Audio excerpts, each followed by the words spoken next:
So Patrick, if Germany's in a much better position than the UK, with 2 months of gas storage available to them, it's not all a bed of roses, though. No, it's not. I just want to make a quick addendum to what Vanessa said. In countries like Syria and Lebanon, if you do have rolling blackouts or electricity and power cuts, and that becomes policy or that becomes a regular thing, then that's going to open up the market for diesel generators. So there's going to be huge demand, A, for generators of different capacities and also of diesel fuel. And because certain businesses need to run, there's lots of essential power features that just need to run. It's not just your appliances and your laptops and your televisions and things like that in the home. There's infrastructural things regarding buildings and things like that. They need a viable alternative power source. So that's just going to open up a demand for diesel fuel and things like this that can actually do the job. In Germany, they had their first test regarding this national drive to save energy, and it was a huge failure. German households and small businesses raised their natural gas consumption by 14.5% above the 5-year average in the final week, or roughly the final week of September, according to Germany's energy regulator, the Federal Network Agency. So this was the big push. We need to conserve. We need to save the grid, like they're saying in California, the same thing. And consumption is way up. So it's a total fail. They can't get people to change their behavior. They can't get people to stop doing essential things. It's not like people are being extravagant. It's just that consumption's up and it's going to raise even more during the winter. So things are not looking good for this all. Let's get on board green push and let's shun Putin's energy and so forth. Big problems here for Germany. Okay, and what about OPEC?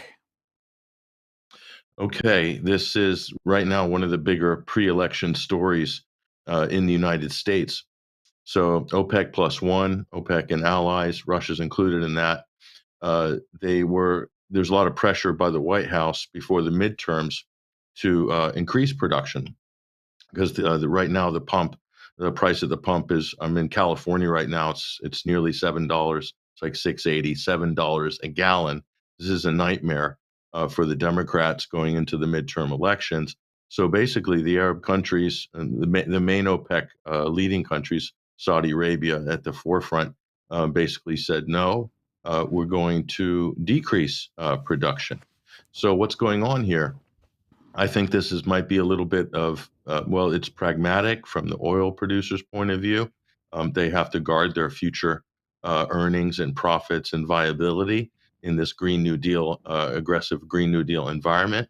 But it's kind of a big middle finger to the Biden administration. You remember when Joe Biden was gallivanting around, basically telling MBS he killed Jamal Khashoggi, and that was the big sort of issue of the day a couple of years ago, and now they're sort of getting theirs back. Biden went to beg for production a couple of months ago, came back empty-handed. So the accusations are from the Democrats that the Russians are behind this, that Putin is colluding with the Saudis to peg the price of oil at $100 a barrel or something around there. So this came up, and Reuters has been pushing this story, this talking point, and this came up during a press conference with OPEC. And here's the Saudi energy minister basically rebuking Reuters. Now, I'm not a big fan of the Saudi Arabian regime, but it is telling now when you have, Saudi ministers that you normally sort of cordial and polite are basically attacking the press in the sort of Donald Trump fashion or Ron DeSantis fashion. But we have a clip of this. Let's have a look. I have to talk to you about. So you have got it wrong. Okay. And you have got it wrong twice. Before I ask a question, and you will get it the third time if you did, as Reuters did not do a proper job. You talked about Russia doing this and that, and actually the day that your story came out, no one from Russia talked to me, nor I talked to anybody from Russia. You repeated that again with another tale of a story prior to that Saudi and Russia, blah, blah, blah, are congregating around $100 price. That is not true. And I spent 20 minutes from one of your respected members of your bureau in Dubai, explaining to her, or actually 25 minutes, why we don't go as Saudi Arabia for price targeting. And that 25 minutes went in vain, and I really don't like that. I acted in a very respectful way, emanating from respecting the agency, and I think, but you elected to choose a phantom Saudi source, if I can do it as British as I could. But if you have questions, direct it to others, but not me. I'm not talking to Reuters until you respect the source, which is the energy minister on behalf of the Saudi government. Okay, thank you. I won't ask. So you ask the questions to any of my colleagues.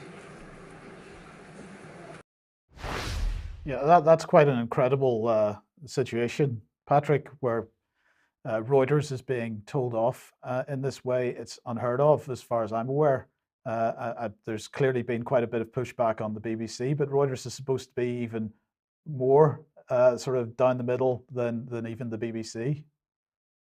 Well, they've stepped over the line, because they're politicizing a lot of things that shouldn't be really politicized this much, and they're being called out by the Saudis. I mean, this is a weird world we're living in when the Saudis are coming out. It's like Donald Trump did a walk-in into the body of the Saudi energy minister and just tearing him apart like a CNN reporter. But it shows you that they're not basically having it. This is a direct reaction to the aggressive Green New Deal policies, and sort of Joe Biden's leading the charge. We need to end fossil fuels by 2035 or consumption or whatever. These people in these other countries that rely on hydrocarbons, they're not taking it. So they need to think about their future, their economies, their populations, not this crazy utopian, green sort of vision of a carbon free world or whatever. It's just not practical. And now the penny's really dropping in America on this as well. This will become a bigger and bigger issue going forward. It's definitely in this midterms and straight through to the 2024 presidential election. Yeah, brilliant. Thank you.